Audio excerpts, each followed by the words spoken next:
महावीर जी, तहसीलदार, सरपंच साहब और अभी भी बोल करके गए हमारे शिक्षाविद आचार्य बलजीत जी, जो कन्या गुरुकुल डोभी को बहुत परिश्रम से चला रहे हैं। और आज की मैं इस सभा का कहने से संकोच नहीं करूंगा, विशेष आकर्षण भाई दीपक जी। एक बार भाई दीपक जी के लिए ताड़ियां जरूर हो जाएं। और जो लोग तिलक लगाए हुए बैठे हैं, मैं उनका भी ताड़ियों से सम्मान करना चाहूँगा, क्योंकि ये तिलक भी हमारा बहुत ही अनिवार्य चिन्ह है। किसी को जानकारी ना हो तो वो बातें एक अलग है, लेकिन इसके विज्ञान में जाएंगे तो बहुत कुछ भरा पड़ा है। 2-4 मिनट मेरी थोड़ी सी बात सुनना यार, 2-4 मिनट, ज़्यादा नहीं, विस्तार नहीं करूँगा, बिल्कुल संक्षेप में थोड़ी बात कहूँगा। मैंने एक लेख पढ़ा था बहुत पहले, और उस लेख के लेखक थे स्वर्गीय भाई राजीव जी दीक्षित। राजीव जी दीक्षित की जब बात हम सुनते हैं, राजनीति के बारे में देते हैं, तो वहां भी वो एक विशेष दस्तावेज खोज करके लाते हैं। और धर्म के विषय में बात चलती है तो वहां भी विशेष खोज करके लाते हैं। और जब आयुर्वेद की बात चलती है तो आयुर्वेद की तो वो मानो कि बहुत पुराने वैद्याचार्य रहे हों। उनका एक लेख मैंने पढ़ा, और उस लेख में उन्होंने वर्णन किया भारत की सुख और समृद्धि का। और जब अनेक बातें लिखी तो उन्होंने कहा कि भारत की सुख और समृद्धि का मूल कारण, उसके अंदर 4-5 तत्व थे, 4-5 योग्य कार्यक्रम थे। वो कार्यक्रम जब तक हमारे भारत देश में रहे, भारत देश के अंदर किसी प्रकार की कोई कमी नहीं रही। और उन्होंने सबसे पहला वहां जो कारक गिनाया, उस कारक का नाम था गौशाला। कि हमारे देश के अंदर गौशालाएं होती थी, लेकिन वो गौशालाएं चारद्वारी के अंदर बंद नहीं, स्वच्छंद रूप से, जैसे भाई दीपक जी बोल रहे थे, गौ चरगाएं होती थी, वहां गौवें चर कर के आती थी। और उनके जो उपले होते थे, जो चरती हुई स्वाभाविक रूप से गायें गोबर कर देती हैं, और वो गोबर जब सूख जाता है, उसको हम देहाती भाषा में, राजस्थान की भाषा में, मारवाड़ी भाषा में छाने बोलते हैं।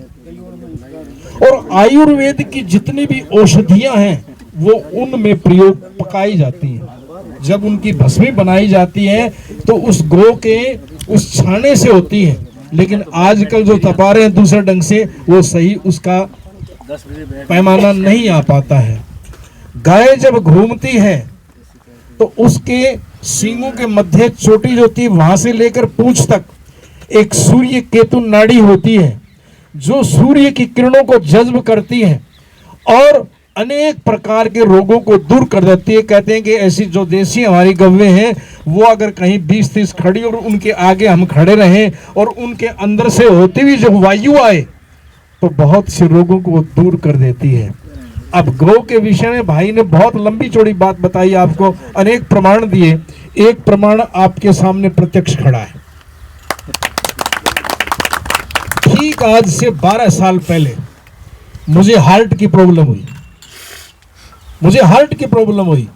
मैंने हिसार के हॉस्पिटल में दिखाया, कुछ दिन इलाज चला, और उसके बाद में जो अपने हिसार के पास ये हॉस्पिटल है, क्या नाम उनका, अब तो दिवंगत हो गए, उनका बेटा चलाता है, भारत भूषण जी शायद उसका नाम था।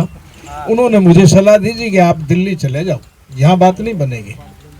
मैं दिल्ली गंगाराम हॉस्पिटल में चला गया, और वहाँ RR मंत्री नाम के डॉक्टर थे, जो हृदय के स्पेशलिस्ट थे। उन्होंने मुझे जांच किया, कहने लगे जी आपकी तो 3 वेन जो है वो ब्लॉक हैं, पहले एंजियोग्राफी होगी। कोई बात नहीं जी, एंजियोग्राफी भी की, उन्होंने फिर स्टंट डाल दिए। और स्टंट डालने के बाद उन्होंने एक बात कही, वो रात को जो राउंड लेते थे मेरे पास बैठ जाते थे, क्योंकि मेरी दिनचर्या पूछते थे। बोला जी आप कितना घी खाते हैं? हरियाणा वाले, हम तो केरल वाले, हमने तो घी यहाँ करके सुना है। मैंने कहा भी जितना मिल जाए उतना खा लेते हैं। तो भाई था साथ, उन्होंने कहा जी इन्होंने तो रेसलिंग की है, ये तो आधा किलो घी एकदम से खा जाता है। तो हंसता था वो, आकर के मेरे पास बैठते थे। तो उन्होंने एक दिन बड़े गजब की बात कही मुझे। उन्होंने कहा जी आपने घी खाया लेकिन घी जो है ना आपने असली नहीं खाया। असली घी खाते तो आप में बीमारी नहीं होती। बोला मैंने जो मेरे दादा थे उनसे सुनी हुई बात है, वो आयुर्वेद के जानकार थे। केरल का आदमी कह रहा है। बोला आप किसी आयुर्वेद के जानकार, आयुर्वेद जैसा नाम से पता लगा, आयुर्वेद आयु को बढ़ाने वाला ज्ञान। हमने छोड़ दिया चीजों को। ठीक है जी, मैं घर आया, घर आकर के शायद हमारे तहसीलदार साहब के साथ कभी पढ़े हुए हमारे मामा जी से डॉक्टर दीपचंद जी आर्य के नाम से प्रसिद्ध है, वो आयुर्वेद के बड़े ज्ञाता थे। मैंने उनके आगे जिक्र किया, उन्होंने तीसरे दिन चरक संहिता का एक लेख मुझे दिखाया। बोला देखो ये बात बिल्कुल सही आ रही है। इन बिटवीन मुझे एक व्यक्ति और मिला जो आयुर्वेद का जानकार था, बहुत वृद्ध व्यक्ति था, और मैं बोल रहा था, बोलते बोलते उसने मेरी आवाज को पकड़ा और मेरे पास है। बोले आचार्य जी आपके अंदर बीमारी है। मैंने कहा है। बोले आपका इलाज ठीक नहीं हुआ। मैं बतलाता हूँ। मुझे उन्होंने एक भाषण दी मुझे, और साथ में कहा कि देसी गाय का घी आपको कहीं भी मिल जाए, किसी भी कीमत पर मिल जाए, आप खूब खाइए, हृदय की जो सारी बीमारियां वो आपकी कट जाएंगी। मैंने पथमेड़ा गौशाला से संपर्क किया, लेकिन जब वो घी आया कुछ दिन के बाद मैंने महसूस किया भी ये असली नहीं है, इसमें तो थोड़ा बहुत कुछ मिलावट है। फिर भादरा के पास एक मेरा विद्यार्थी है, उससे मेरा संपर्क हुआ। उन्होंने कहा गुरुजी घी मैं दूंगा आपको, सही बिल्कुल देसी गाय का दूंगा। मैंने कहा कितना दे दो? बोला जितना आप मांगो। मैंने कहा 20 किलो 30 किलो। बोला इतना नहीं, इतना घी थोड़ा होता है। बोला आपको महीने में 1.5 सिर करवा के दे सकता हूँ, ज्यादा नहीं। मैंने संपर्क किया, आता रहा, मैं खाता रहा, और जो डॉक्टर ने मुझे सलाह दी रखी थी कि ये 2 टेबलेट आपको फॉर एवर लेनी पड़ेगी, हमेशा लेनी पड़ेगी। फिर मैंने उन वैद्य जी से संपर्क किया। वैद्य जी बोले ये धीरे धीरे बंद कर दो। वो उनको 7 साल मुझे हो चुके हैं, मैं किसी प्रकार की दवाई नहीं लेता हूं, और आज के आपके सामने ये गौ माता का चमत्कार है। जैसे इन्होंने बताया इनका शोध है बड़ा भारी। और एक छोटी सी बात और उन्होंने लिखी आगे कि एक व्यक्ति ऑस्ट्रेलिया गया अपने भारत का, और घूम रहा था। वो अंग्रेजी जानता नहीं था, वहां कोई अंग्रेज उसको मिला और बातचीत हुई, थोड़ी हिंदी जानता था। बोले आप कहाँ के रहने वाले? कि मैं भारत का। बोला वो भारत जो मूर्खों का देश है, ऐसा। अब उसको जो है ना दर्द हुआ। बोला मूर्खों का देश कैसे कहा आपने? बोला हाँ मूर्ख है, इसलिए मूर्ख है कि वहां जो है ना लोहा सस्ता बिकता है, और ना लोहा महंगा बिकता है, और सोना जो ना बिल्कुल सस्ता। बोला नहीं नहीं आपको भ्रम है, ऐसा नहीं होता, वहां लोहा सस्ता है और सोना महंगा। बोला नहीं नहीं, यहाँ भी मैं देखता हूँ कि यहाँ जो क्रीम वाला दूध है वो सस्ता मिलता है, वो भारतीय लोग ज्यादा खरीदते हैं, और जो प्योर है यहाँ गाय का वो नहीं खरीदते। यही भारत का हाल है।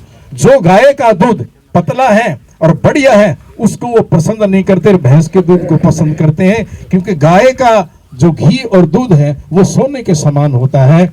आप इसलिए मैं मूर्ख कह रहा हूं। कहने का अभिप्राय, गौशालाएं हमारे घर घर में होती थी, परिवारों में होती थी, और गौशालाओं का हमने प्रचलन छोड़ दिया, हम बीमारियों के अंदर घुस गए। ये पहला तत्व था उनका, राजीव जी दीक्षित का। और फिर उसके बाद में कहा गौशालाओं के साथ में मांगेराम जी, गौशालाओं के साथ में अगली बात उन्होंने लिखी कि यज्ञशाला भी होती थी।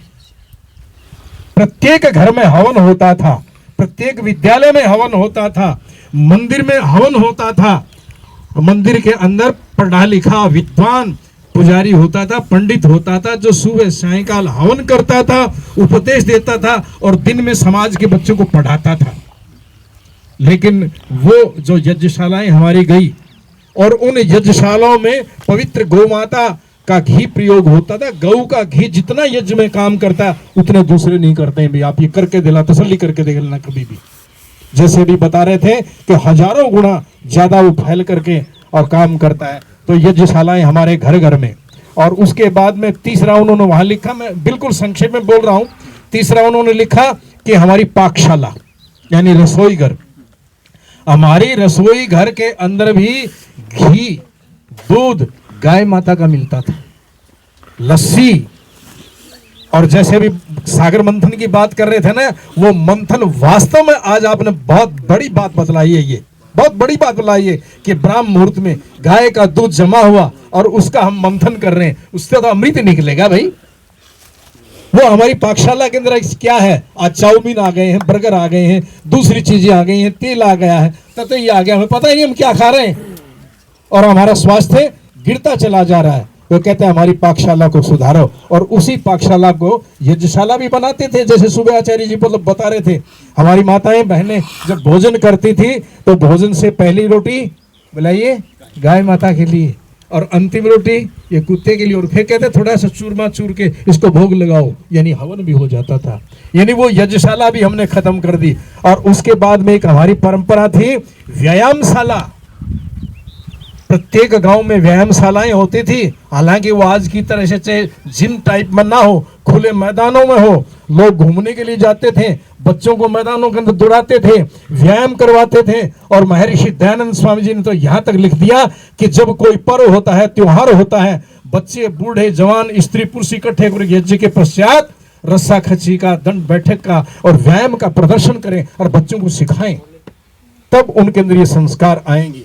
और व्यायामशाला के बाद में, और जैसे हमारे भाई अभी बता रहे थे वो कुश्ती के बच्चों को लेकर के गए, मैं उनको बधाई देना चाहूंगा। इस एरिया के अंदर भाई कुश्ती का पहलवान को बड़ी अच्छी बात है, बहुत बढ़िया बात है। नहीं, हमें तो मजाक करते थे जब मैं इंडिया खेलने के लिए गया पहली बार, और जब उसको पता लग गया हिसार से रोविला बाल समुद्र के पास ना गाँव पड़ता, बोला जान बखावे बड़ा उड़े किसी पहलवान बैठे। और उस क्षेत्र के अंदर से और भाई ने 2-3 बच्चे जैसे निकाल दिए जिनको वहां इंडोर स्टेडियम तक लेकर के प्रैक्टिस करवाने के लिए आगे तक ले गए। तो भाई ऐसे व्यक्ति तो जो है ना बहुत बधाई के पात्र हैं। तो ये व्यायामशाला है, ऐसी व्यायामशालाओं का हमने छोड़ दिया है। ये व्यायामशालाएं फिर से, और ये व्यायामशाला यहाँ गुरुकुल में भी होगी भाई। और उसके बाद में फिर है गुरुशाला। गुरुशाला मीन्स गुरुकुल, जहां के बौद्धिक भी प्रशिक्षण होगा, शारीरिक प्रशिक्षण भी होगा, आध्यात्मिक प्रशिक्षण भी होगा। और वहां उसी पाठशाला के अंदर एक शोधशाला भी, शोधशाला जहां शोध किया जाए गौमूत्र किन किन बीमारियों में काम आएगा, किस तरह से काम आएगा, कौन सी औषधि हमें बनेगी इससे, हमें कैसी सब्जी बोनी है, कैसा हमें अन्न प्राप्त करना है, उसके अंदर कैसा स्प्रे करना। जैसे बताया कि हवन की राख मिला करके ये स्प्रे क्या कमाल का है, कभी प्रयोग तो करके देखो आप लोग। आज हम थोड़े से पेस्टिसाइड के चक्कर में, ज्यादा उत्पादन के चक्कर में और पता नहीं क्या जहर खा रहे हैं। तो ये 5-6 शालाओं के बारे में राजीव दीक्षित जी की बात पढ़ी तो आज ये बातें बिल्कुल मुझे ताजा, अगर मैंने बैठ कर वो चले तो सोची, मैंने कहा वो छहों की छो मैं याद करता हूँ और मैंने लिखी। भाई जगह बहुत धन्यवाद है। और ये सारी की शालाएं इन गौशालाओं, ये शालाएं इन गुरुकुलों में विद्यमान होती हैं। इन गुरुकुलों के अंदर आपकी गौशाला भी मिलेगी, यज्ञशाला भी मिलेगी और पाकशाला भी शुद्ध पवित्र मिलेगी, व्यायामशाला भी मिलेगी और शोधशाला भी मिलेगी। मैं कहता हूं भाई सुरेंद्र जी, आप भी यही डॉक्टर इस एरिया का जो है ना, ये हमारे आदरणीय बलजीत जी आचार्य, दोनों कंधे से कंधा मिलाकर के इस जो क्षेत्र को जो है ना आप आगे तक ले जाओ और यहाँ रोग मुक्त कर दो। और भ्राता जी की जितने भी सेवाएं होंगी वो हम लेंगे। इन्हीं शब्दों के साथ मैं आपका धन्यवाद करता हूँ, बहुत बहुत धन्यवाद। और थोड़ा अनुमति दे तो एक बेटियों